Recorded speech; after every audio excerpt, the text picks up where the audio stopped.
Bueno, independientemente de que se está cortando, además había omitido comenzar a grabar. Pero bueno,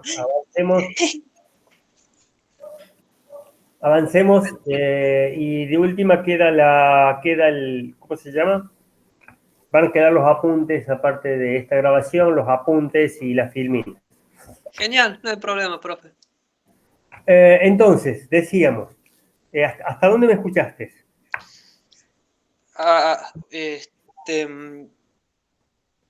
Estaba explicando de la frecuencia de muestreo, si tenía 96 e iba a ocupar más espacio en el disco que 44, 48 y 41. Bien. Y 44, perdón. Lo que te quiero transmitir es que cuando vos decidís o tenés que muestrear una señal, convertir una señal analógica a digital, esa elección de la frecuencia de muestreo ya es una decisión que tiene que ver con la calidad final del producto. Claro. Porque podés generar efecto aliasing y estarle metiendo ruido. Sí. Por otro lado, tenés que estar seguro que la disponibilidad de recursos del sistema tuyo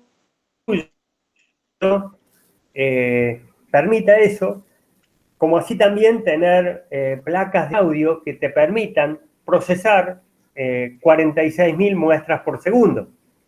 Porque todo esto requiere equipamiento dedicado para esto y si vos quieres procesar o convertir a digital una señal analógica, vas a tener que, por ejemplo, la frecuencia de muestreo, todo, son softwares dedicados que habitualmente vienen con placas específicas. Sí.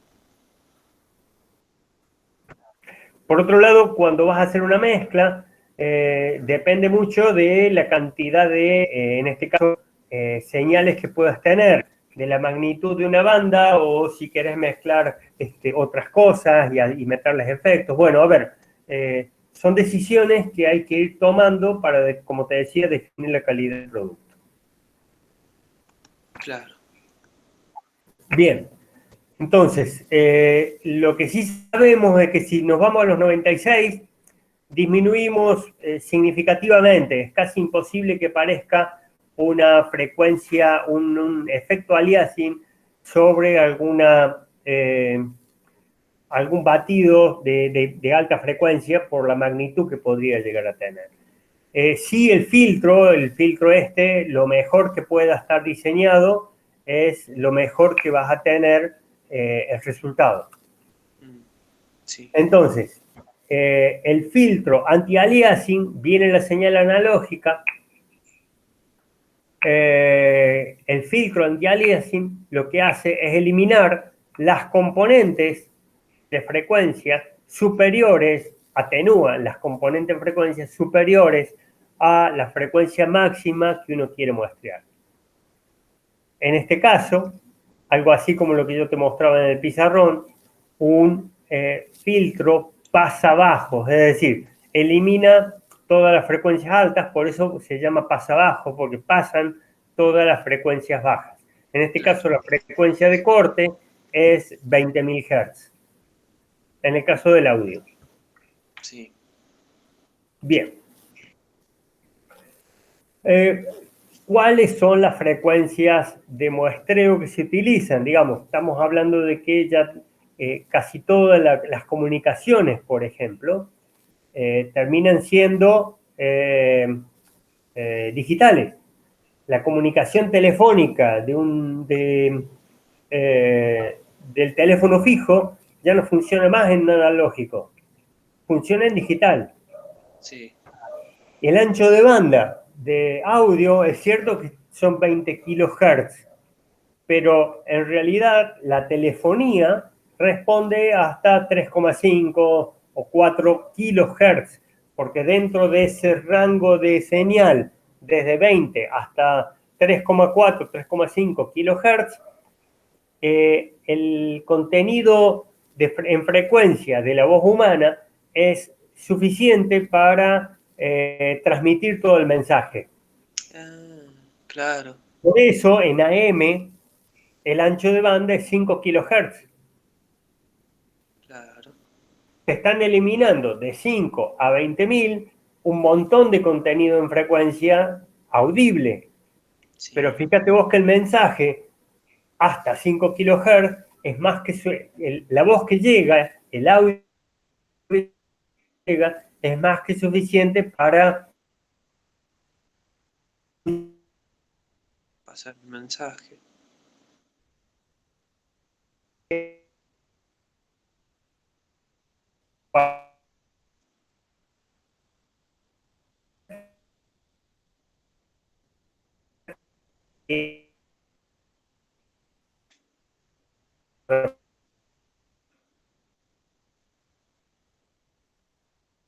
Se cortó, profe.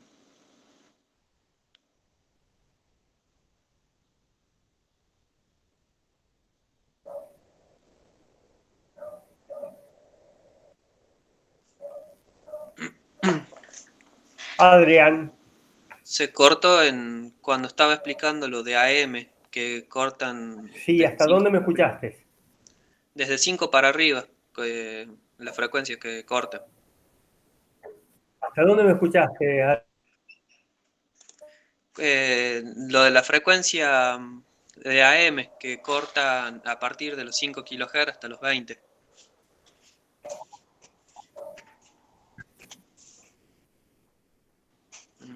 Mepa que.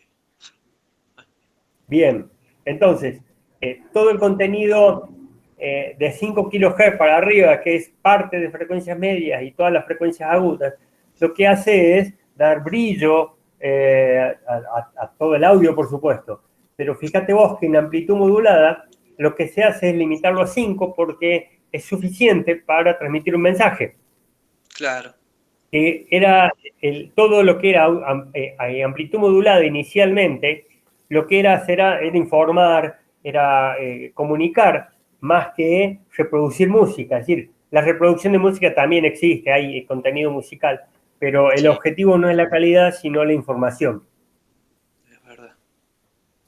Bien, algo similar ocurre con la telefonía.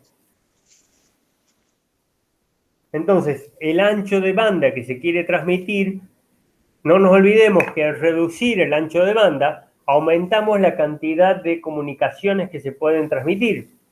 Sí, Si vos tenés 20 kHz de ancho de banda,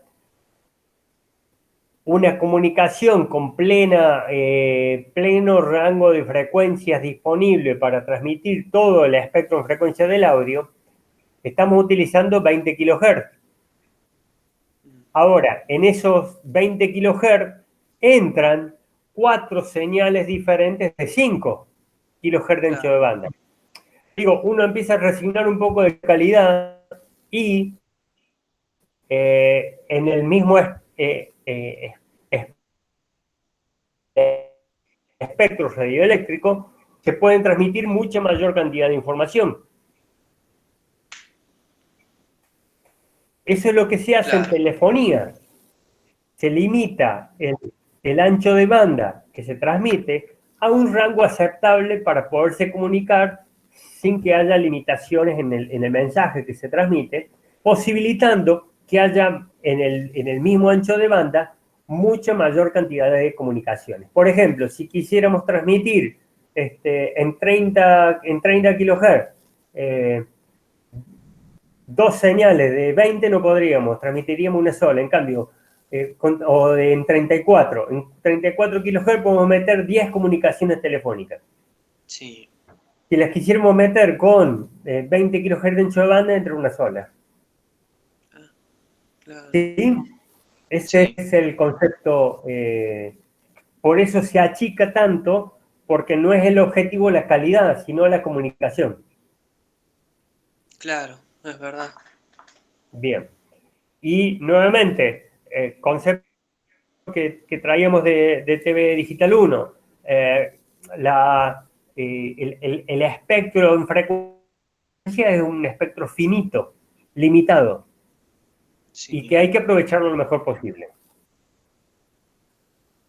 Bien, entonces en audio, cuando uno quiere transmitir audio o procesar audio digitalmente, 20 kHz el ancho de banda, y en video 4, 4,5 o 5 MHz, dependiendo del sistema PAL que se esté utilizando o NTSC, como sería, dependiendo del ancho de banda de video, de luminancia que estemos manejando. Sí. Entonces, fíjate las frecuencias típicas de audio y las aplicaciones. Estamos hablando de teléfonos, de telefonía, 8.000 muestras por segundo. Estamos digitalizando la señal de audio. Un segundito, por favor. No hay problema. ¿Hablé? ¿Sí? ¿Quién habla? Marcelo, estoy dando clases en este momento. ¿Me puedes llamar después de las 8? Listo, gracias. Hasta luego. Gracias. Entonces, obviamente, si muestreamos a 8.000 muestras por segundo, ¿cuál es el ancho de banda que vamos a poder recomponer?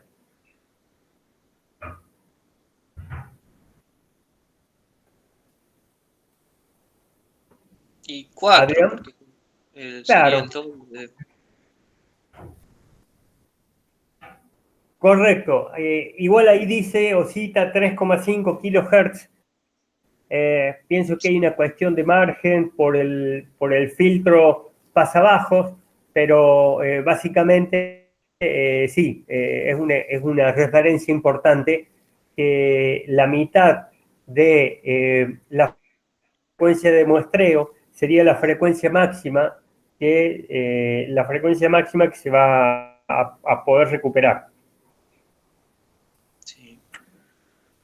Eh, Bien, si lo Estás, muestreamos a 22, perdón. está presentando, está mostrando la presentación porque no se Sí, ve no nada. la. Ah, bien, qué detalle.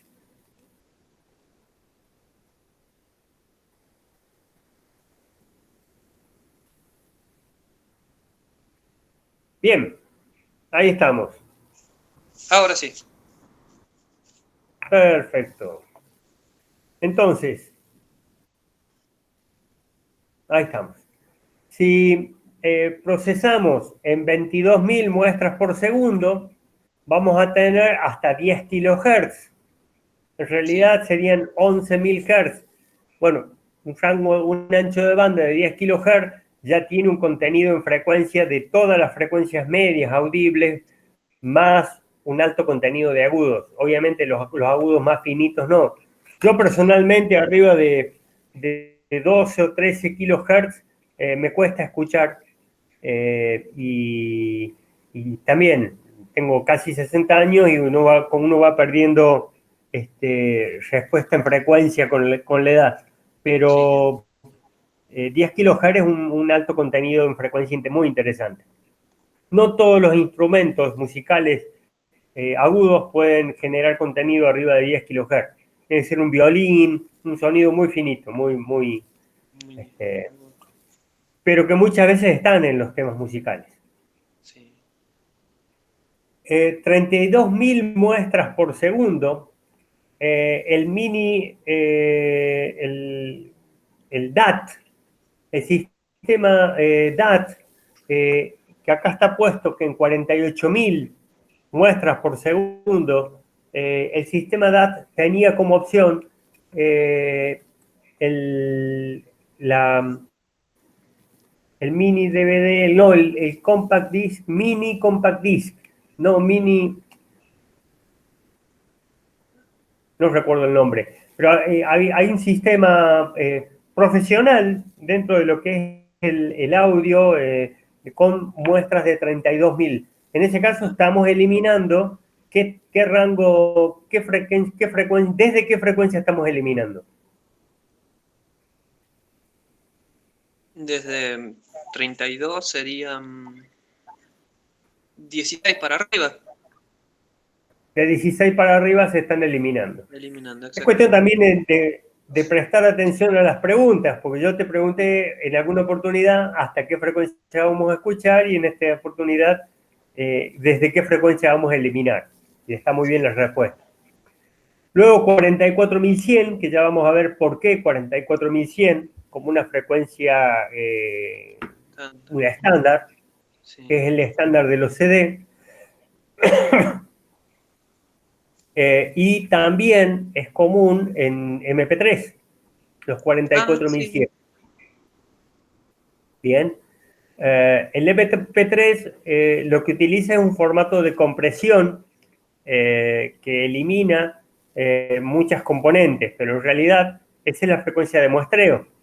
Sí. Es la misma frecuencia que el compact disc. Es verdad. Por eso los sistemas de lectores de audio de los autos que comenzaron a traer CD también traían MP3, porque la frecuencia lectora es la misma, son la frecuencia de muestreo de lectura es la misma, de 44.100. Claro. No requiere ningún equipo adicional, lo único que el MP3, cuando vos lo demodulás, no tiene toda la frecuencia porque estuvo comprimido con un determinado, de una determinada forma. Luego, formato PCM. PCM es modulación codificada de pulsos, por pulsos codificados. Esto es Sí. el audio codificado tal cual es, sin ninguna compresión ni ninguna limitación, que ya lo vamos a ver esto en el transcurso de las clases que quedan, con lo cual se recupera todo el espectro audible, 20.000 Hz, y bueno, hasta 22.000 Hz se puede recuperar sin ningún problema. 48.000, sonido que se utiliza en la TV digital. El DVD es un formato de grabación similar al compact disc. Formato de audio en películas, audio profesional y en el digital audio, no sé cuál era el significado de la T. Pero es un sistema de audio digital, el DAT. 50.000 muestras por segundo, los sistemas de grabación de audio digital que se hicieron pruebas, obviamente no tuvieron trascendencia. Y otras frecuencias que sí se utilizan son, como dijimos, los 96.000 y también los 192.400. Algunas personas citan la frecuencia de 192.400 como importante, que hay mucha producción que se hace en 192.400. La verdad que lo único que lograría es eliminarse estas componentes de quinto orden, de muy baja amplitud, y estaríamos hablando de producciones realmente muy profesionales, pero estamos cuadriplicando la frecuencia mínima de muestreo, que se estaría en 40.000, más que cuadriplicando. Con lo cual, requerís 4 veces más espacio en el disco para que un tema musical común. Un tema musical común en un CD requiere aproximadamente unos 30 megabytes. Imagínate que si lo muestras en 192.000 vas a utilizar 120 megabytes para un solo tema musical. Estamos hablando de producción. Sí. Estamos hablando de producción. Cada muestra, cada toma que vos hagas, le va a corresponder ese espacio necesario para poderlo guardar. Después mezclar y nuevamente, además necesitas el hardware y el software que te posibilite trabajar, es decir, por un lado muestrear estas señales, pero luego poderlas editar a razón de 192.400 muestras por segundo. Wow. ¿Vamos bien? Sí, bastante. Bueno, ¿de dónde salen los 44.100? Esto es un poco anecdótico, pero es a la vez instructivo. No sé si en alguna materia estudiaron cómo era la grabación o cómo es, en qué consiste la grabación en VHS o en realidad en cinta, la grabación del video en cinta. Sí, lo vimos el año pasado, pero vagamente recuerdo. Sé que es Bien, una cinta magnética y eh,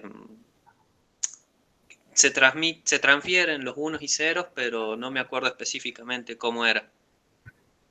yo le estoy hablando de la conversión, de la grabación analógica. Sí, Fíjate vos que la grabación analógica de video se hacía de esta forma. La cinta ingresa por un tambor que gira, el tambor está horizontal, gira muy rápido, el tambor tiene dos cabezas y van girando, y la cinta entra en una parte y sale por otra parte inferior, con lo cual cuando la cinta entra, está grabando en esta parte el cabezal graba en esta parte, y a medida que va girando, va subiendo, y sí. como la cinta va bajando, la misma cabeza termina grabando acá arriba. Mm, Y esto correspondía a una línea de video. Cada línea que se ve ahí, esto es el sí, sistema helicoidal. En VHS la grabación era así. En varios sistemas de grabación, la grabación era o con varias cabezas, pero en realidad en VHS fue así. Y había otros sistemas profesionales también que graban en helicoidal. Esta, esta grabación helicoidal, así como te digo, duraba 52 microsegundos el recorrido según la velocidad de giro de este tambor y la velocidad de transporte de la cinta, 52 microsegundos cada una de estas líneas.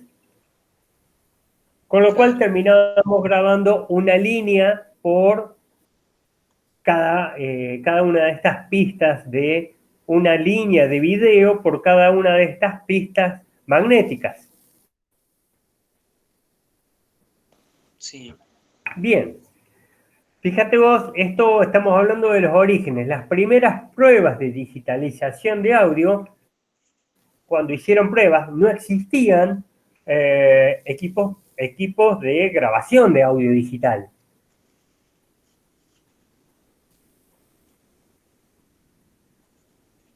claro. Bien, y hago el silencio para estar seguro que estás todavía.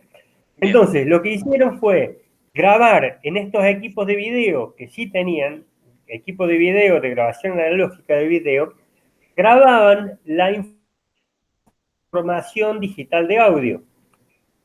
De esta forma, fíjate vos, que tenían, por ejemplo, en el PAL, que lo conocemos más, 625 líneas por cuadro, no por campo, por imagen.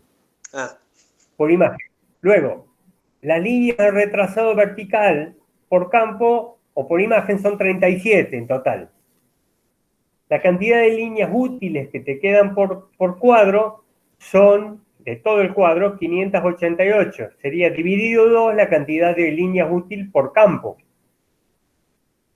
De las 625 líneas, en realidad se utilizan 588. El resto es retrasado vertical.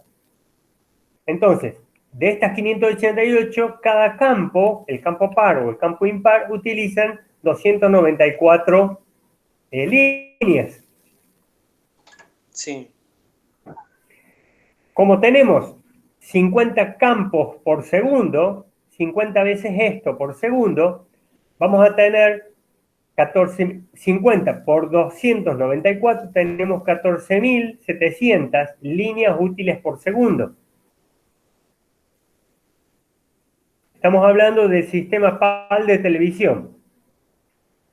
lo que hacían era grabar 3 muestras de señal digital de audio por cada una de estas líneas. Es decir, en vez de meter una línea de video, metían 3 muestras de audio digital. Estamos Ah, hablando de los orígenes del audio digital cuando empezaron a hacer las primeras pruebas. Por cada línea de estas metían 3 muestras de audio. Y si vos multiplicás 14.700 por 3, da los 44.100, que es la frecuencia de muestreo de audio que ya quedó. Por claro. decir, ¿por qué caprichosamente 44.100?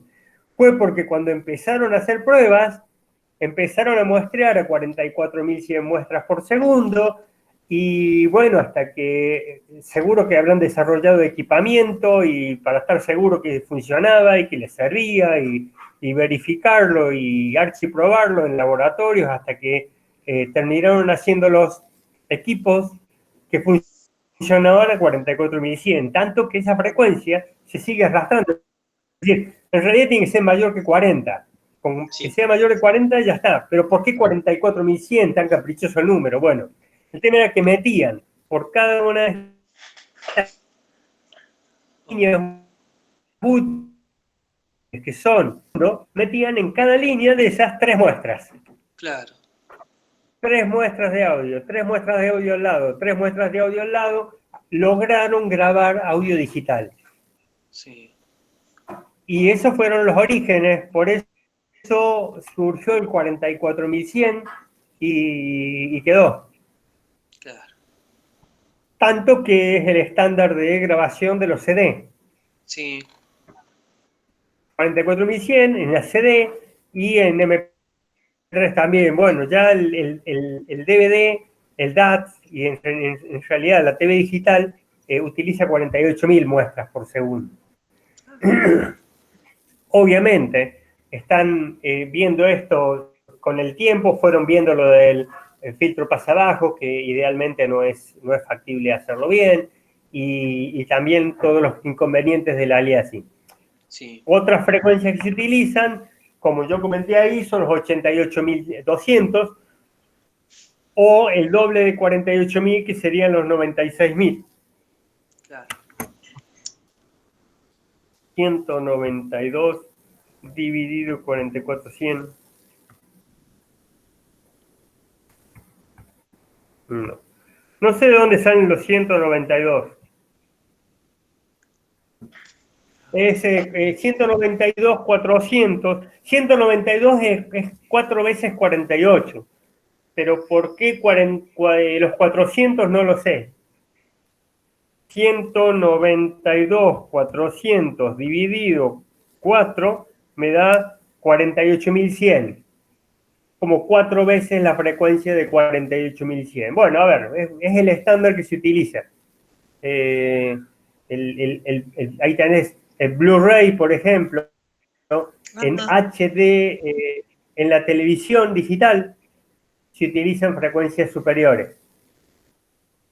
Claro. Sí, total, estamos muestreando el video que está, como te decía el otro día, estamos hablando de 13 millones de muestras para el video, 13 millones de muestras más para el croma.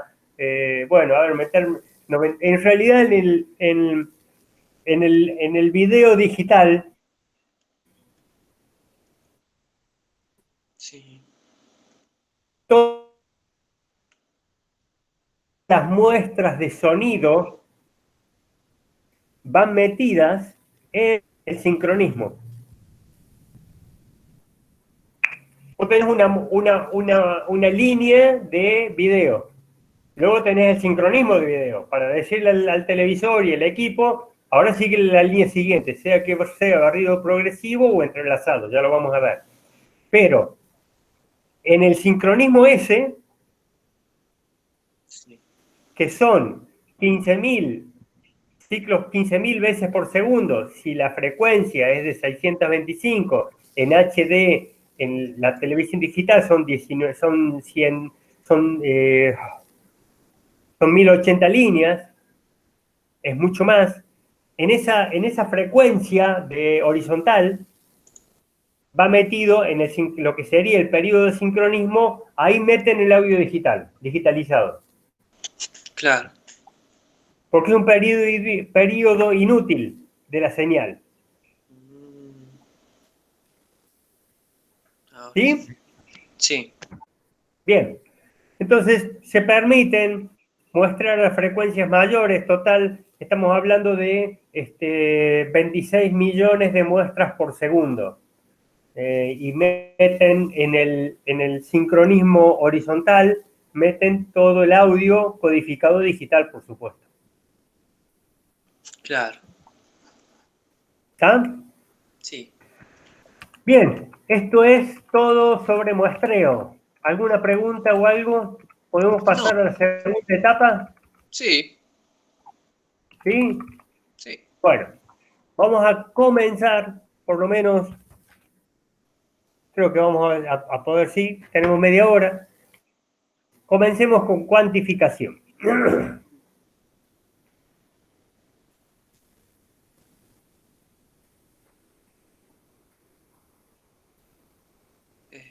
¿Se cortó?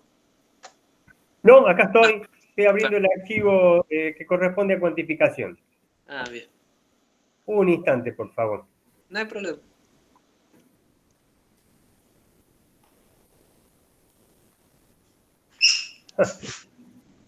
Abrite, vos sabés que los abro y no me los muestras muchas veces.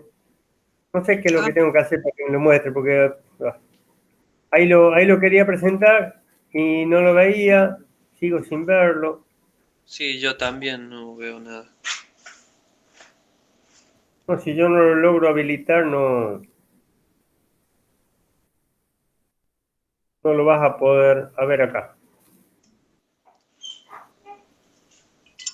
Ahí sí está. Yo no lo puedo ver, pero... Ahora sí. Bueno, ya tenemos la señal muestreada y acá me hago un parate. Eh, la digitalización implica diferentes procesos. Por un lado vamos a tener el muestreo, que ya vimos las condiciones que cumple. Sí, No le entra agua. El muestreo tiene determinadas condiciones. Las condiciones vienen dadas por Nyquist, por el filtro anti-aliasing, por el filtro pasabanda, por los ruidos que pueden meter todos estos batidos en frecuencia que se generan. Pero la frecuencia de muestreo o lo que hacemos acá en el muestreo, entre comillas, es independiente de las decisiones que tomamos en el cuantificador. ¿Por qué entre comillas? Porque en realidad sí afecta. Porque si, es muy diferente tener, qué sé yo, 40.000 muestras por segundo, 44.100, que tener 96.000. Porque a cada claro, salida vamos a tener muchas más requerimientos de equipamiento, mucha más memoria, mucha más velocidad en el procesamiento de datos en la computadora, computadoras mejores y cosas por el estilo. Si tenemos más muestras por segundo y cada muestra tiene tantos bits, no va a haber vuelta que nos va a requerir más recursos técnicos. claro. Ahora, las decisiones que tomamos en el muestreador son totalmente independientes de las decisiones que se toman en la cuantificación. Quiere decir que lo que hagamos en la cuantificación no va a modificar en nada lo que se defina en el muestreo. Es como decir, salvando la distancia. A ver, yo a la ensalada le voy a poner sal, aceite y vinagre. La cantidad de sal no me va a modificar la cantidad de vinagre. Yo puedo dejar la cantidad de vinagre, mantener esto, y acá puedo modificar algo que no va a modificar nada. Va a modificar el resultado final. Puedo poner una diferente cantidad de sal o de aceite o de vinagre que sí voy a modificar el resultado final, pero no son decisiones que estén condicionadas unas a otras. No es que porque yo estoy muestreando de tal forma, el cuantificador tiene que ser así.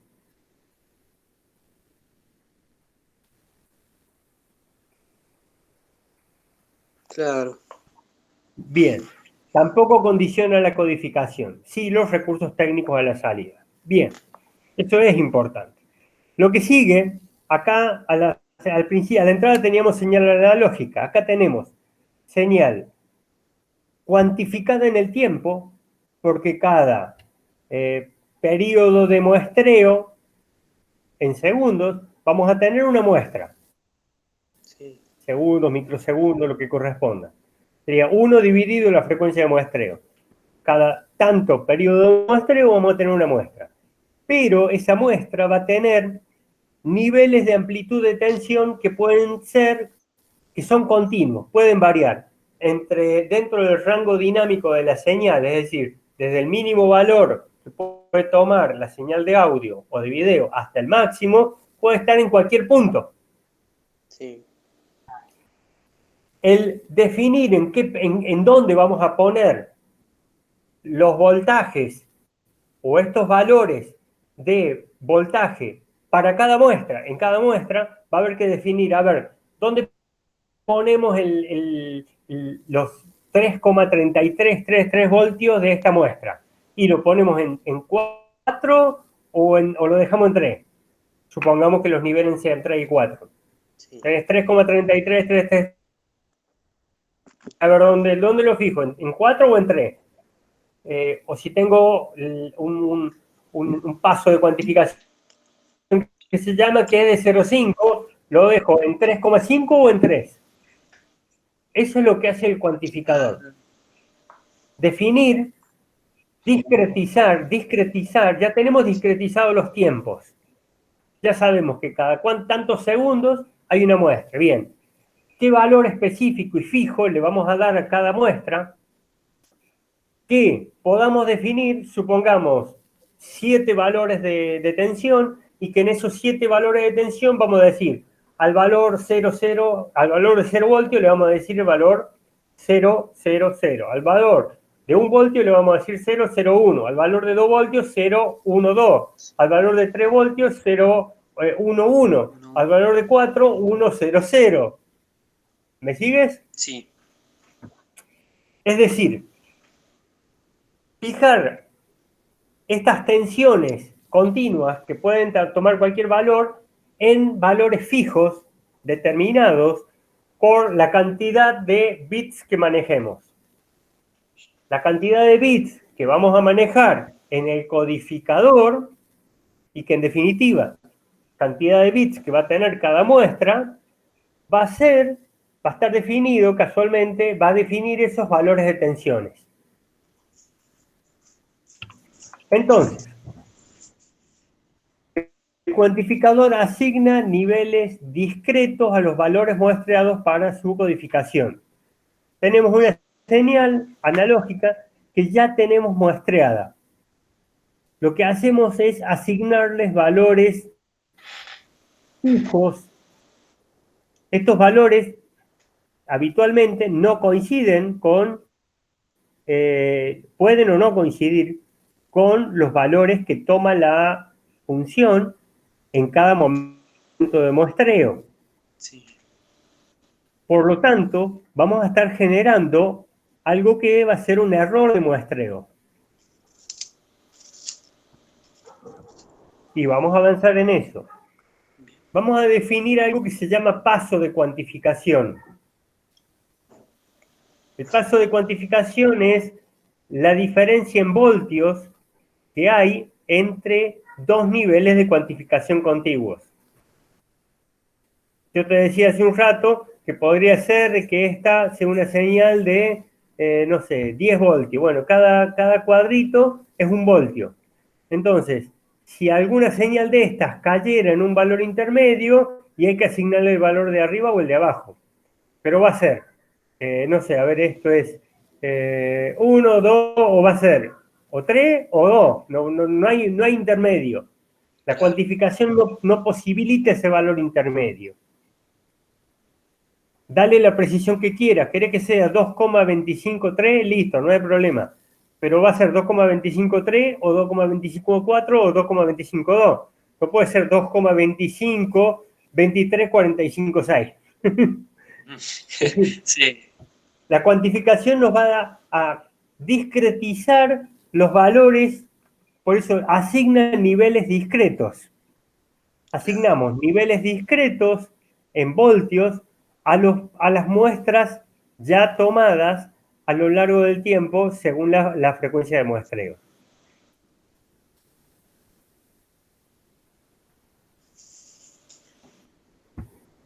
¿Está bien? Sí. Perfecto.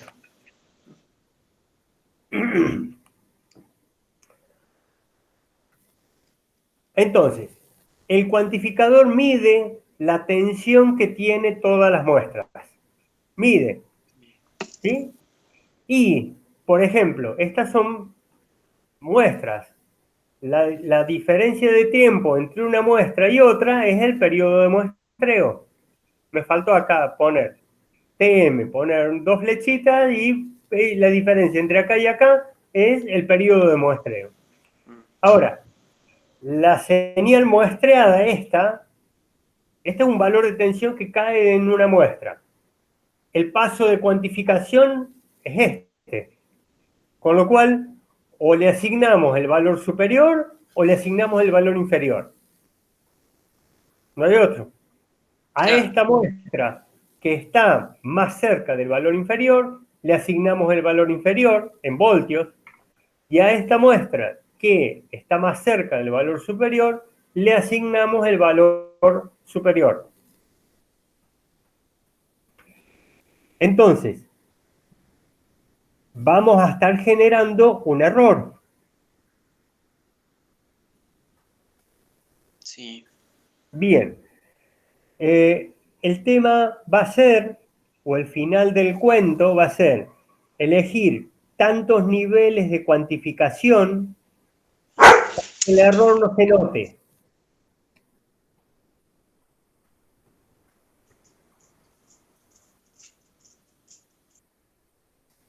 ¿Sí? Sí. Bien. Y la otra cosa es que la cantidad de niveles de cuantificación que tengamos, la cantidad de niveles de cuantificación que tengamos, la cantidad de niveles, acá tenemos 1, 2, 3, 4, 5, 6, 7, 8, 9, 10, 11, 12, 13, 14, 15, 16, 17, 18. ¿Cuántos bits necesitamos para cuantificar 18 niveles de 18 niveles diferentes?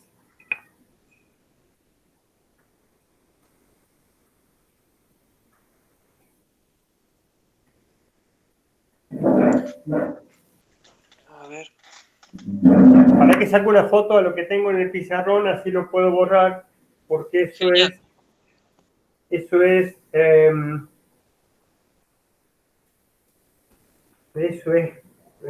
muestreo.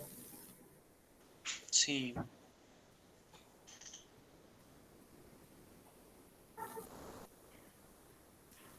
Y esto es cuantificación. Sí.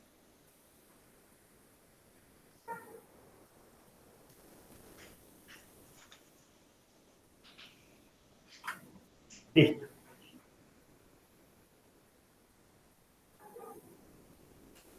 Entonces, que tengo que empiezan a atarse todas las cosas. Yo te dije ahí, ¿cuántos bits necesitamos para poder cuantificar 18 niveles de cuantificación?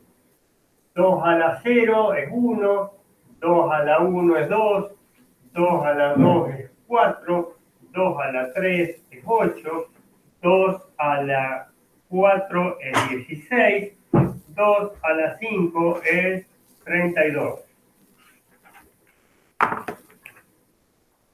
18 está mucho más cerca de 16 que de 32, pero para 18 niveles vamos a necesitar 5 bits. El bit 0, el bit 1, el bit 2, bit 3 y el bit 4. Si queremos cuantificar esa señal que estamos viendo, tal cual como lo estamos haciendo ahí, vamos a Sí, necesitar 5 bits, claro. lo cual implica, en el caso de que estemos haciendo muestreo de audio, 44.100 muestras a razón de 5 bits por segundo. Ah, claro. Vos tenés cada muestra, las 44.100 muestras ya están definidas, 44, 48, 96, 192, 400, lo que quieras. La frecuencia la elegís vos, de acuerdo a la calidad que querés resignar o no del audio que vas a terminar convirtiendo de analógico a digital y después de digital a analógico. El resultado allá final, analógico, tu parlante, después del doble proceso analógico-digital, digital-analógico, va a ser una frecuencia máxima de ese sistema. La frecuencia esa queda definida por la frecuencia de muestreo que elegiste. Claro. El resultado final allá. Si el resultado, la frecuencia es de 10 kHz, es porque la muestraste a 20 o a 22 o algo así. Si Sí, es de 20 kHz, es porque la muestraste a más de 40. Bien.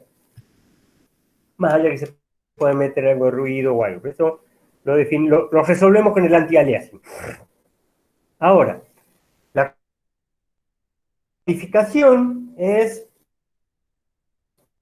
esto, es asignar cuántos bits tengo que asignarle a cada muestra, errores perceptibles. La señal va a tener error. El error es el que estábamos viendo acá, inevitable. Ahora, va a haber un error que el oído se va a dar cuenta, que lo va a percibir, en el caso de audio. Va a haber un error que la vista lo va a ver. Es decir, no, esto no es el audio, no es el audio original. El audio original, el analógico, se sentía mejor, porque este tiene error. El video lo mismo, no, mira, este video está digitalizado todo, convertido de nuevo analógico y no se ve igual, está mal digitalizado. Ahí tiene un error, mucho error, algún tipo de error hay, o en la frecuencia de muestreo o en la cuantificación. Bueno, ya sabemos qué condiciones tenemos que cumplir para que la frecuencia sea suficiente para responder con la respuesta en frecuencia que necesitamos del sistema. Listo, Nyquist, se acabó. Ahora, la cuantificación es diferente. Te vamos a meter un error sí o sí. Ese error va a ser un determinado error. Si quisiéramos no tener ningún error, tendríamos que tener un paso de cuantificación igual a cero. De manera tal que tendríamos miles de muestras acá. En vez de tener 2 muestras, tendríamos 100 veces menos, supongamos 1000 veces menos, 1.000.000 de veces menos, tendríamos 1.000.000 de muestras. No, para 1.000.000 de muestras. Perdón, 44.000 muestras de 1.000.000 de bits, no. Vamos a un número que sea manejable. ¿Por qué? Porque la cantidad de niveles me va a definir la cantidad de bits. No, le pongo la cantidad de bits que quiero, le pongo la cantidad de niveles que quiero porque yo quiero que la señal sea perfecta. No, ¿para qué? Eso te va a meter muestras de cantidad de bits que va a requerir recursos infinitos en tu sistema de procesamiento. No, hagamos con las cosas razonables. Si sí. logramos que el error no se note, que yo tenga que escuchar un audio analógico y vos, después de escuchar el audio convertido a digital y de nuevo analógico, no escuchás diferencia, bueno, listo, ese error es aceptable. Claro. Bien, bien, hacia ahí vamos. Te quiero Sí, mostrar el final de la película para que comprendas los pasos que vamos a ir dando. Esta señal que estamos viendo ahí está cuantificada. Está sí, cuantificada en pocos niveles, pero está cuantificada está muestreada, probablemente respondiendo en Nyquist, supongamos que así sea, y le asigna si lo miramos, esto es, acá le asignó este valor, quiere decir que va a mantener este valor hasta acá, sube, sigue derecho acá, sube, sigue derecho hasta acá, baja, hace un escalón, baja, escalón, digamos, lo que vamos a recuperar va a ser bastante feo, ¿no? Sí, Fíjate que acá cae y acá viene horizontal, porque hasta acá no hemos variado, no tenemos otra muestra, con lo cual mantenemos la señal, el valor de la última, el valor de cuantificación hasta acá, de ahí saltamos hasta acá, que se excede del valor de la curva, y así sucesivamente. Es decir, la verdad que la cuantificación nos destruye bastante la señal. sí, es verdad. Sí, está mal hecha. Claro. Bien. Vamos a ver cómo hay que hacerla para hacerla bien, porque en realidad esto funciona así, tanto en video como en audio, si no, no tendríamos TV digital. Bien, hay un error. Dijimos que la diferencia de tensión entre un valor de cuantificación y el otro se llama paso de cuantificación. Claro. Bien, el paso de cuantificación, el error máximo que se puede cometer es igual a la mitad del paso de cuantificación. ¿Por qué? Porque en el caso de que esta señal esté justo al medio, el error va a ser la mitad si lo llevo para arriba y la mitad si lo llevo para abajo, va a ser el mismo. Sí. Por eso el error de cuantificación es igual a la mitad del paso de cuantificación. Ah, ¿Vamos? sí. Bien.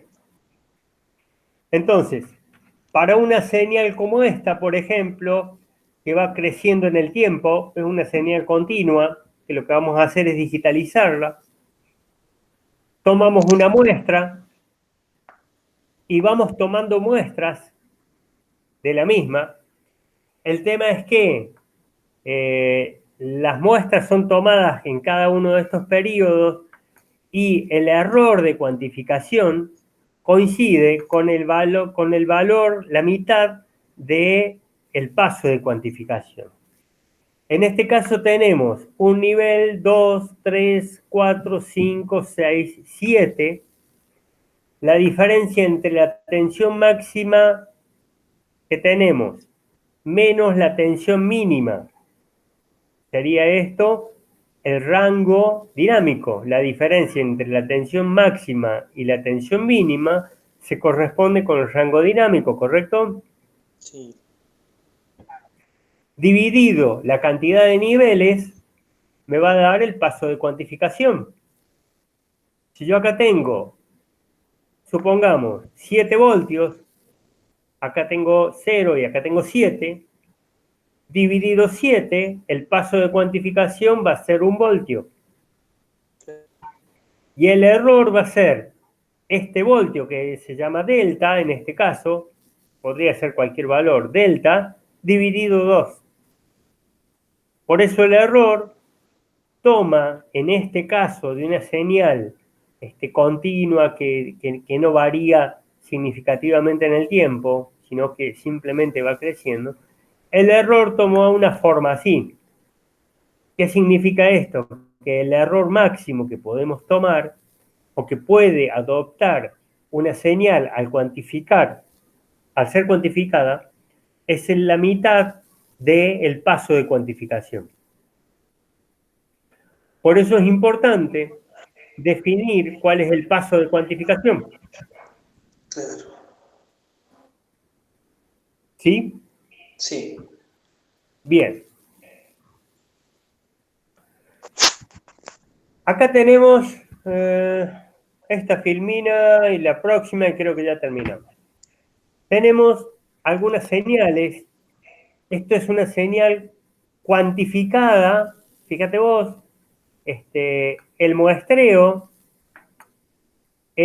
puede ser, podemos estar tomando muestras, en un montón de muestras. El tema es que la cuantificación solamente la hacemos en una determinada cantidad de niveles.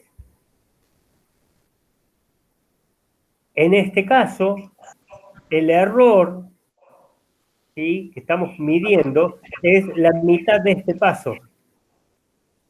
El paso de cuantificación acá vale 0,5 voltios. Sí. Si el paso de cuantificación es de 0,5 voltios, el error es 0,5 dividido 2, el error máximo. Por lo tanto, 0,25. 0, pasa de los 0,2 para arriba, pasa a los 0,2 para abajo. Fíjate que cuando la señal tiene un cambio significativo en la amplitud, como la cuantificación, como está por arriba del valor medio le asigna el valor de arriba. No importa la cantidad de muestras que tengamos. Todas las muestras que tomemos en este periodo, desde acá hasta acá, le va a asignar el valor de arriba. Porque está de la mitad para arriba. Por lo tanto, el error cometido se transforma en este punto, el error es 0, pero en este punto es máximo. Sí. Bien, algo similar ocurre en este caso. Ahora, si el paso de cuantificación lo disminuimos a la mitad, a 0,25, el error se disminuye a 0,125. Si el paso de cuantificación lo volvemos a disminuir la diferencia que hay entre la señal realmente medida, que es en este caso, por ejemplo, y la señal que efectivamente tenemos. ¿Sí? A medida que aumentamos los pasos de cuantificación, en estos tres casos, el error, de cuantificación va disminuyendo. Claro.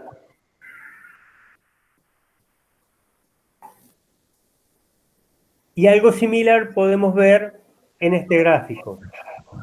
Si tomamos muestras, el muestreo de la señal es el que asigna la frecuencia de muestreo. Quiere decir que eso no lo vamos a modificar. Ya la elegimos, ya está. Ahora estamos intentando definir la cuantificación.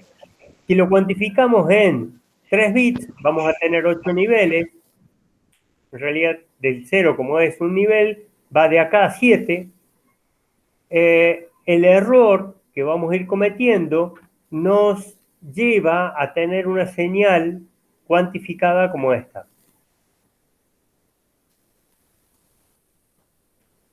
En el caso de que la cuantifiquemos en 16 bits, fíjate cómo la señal termina siendo bastante más parecida. Incluso este valle, ¿sí?, tiene, obviamente le falta, pero tiene bastante más parecido con la señal original.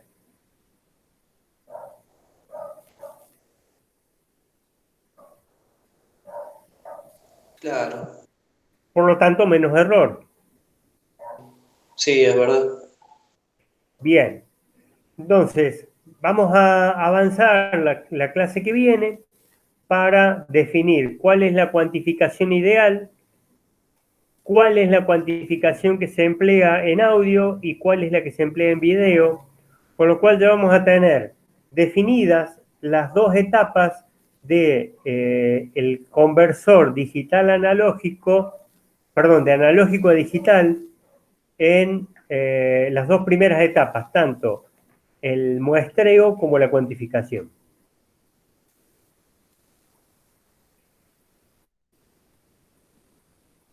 Genial. Listo, Adrián.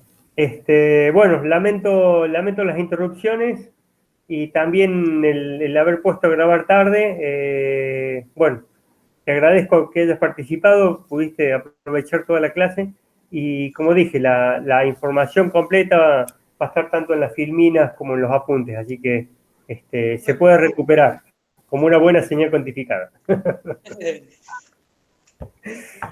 Listo, Adrián. Gracias por participar nuevamente. Que termines bien el día y un buen fin de semana. Te recuerdo, y les recuerdo a todos los que escuchen el video, año 2020, el parcial va a ser el jueves 5, el recuperatorio, el jueves 5 de noviembre, y el recuperatorio el jueves 12 de noviembre. Gracias, un abrazo, Adrián. Nos vemos, hasta luego, profe. Chao, hasta luego, gracias.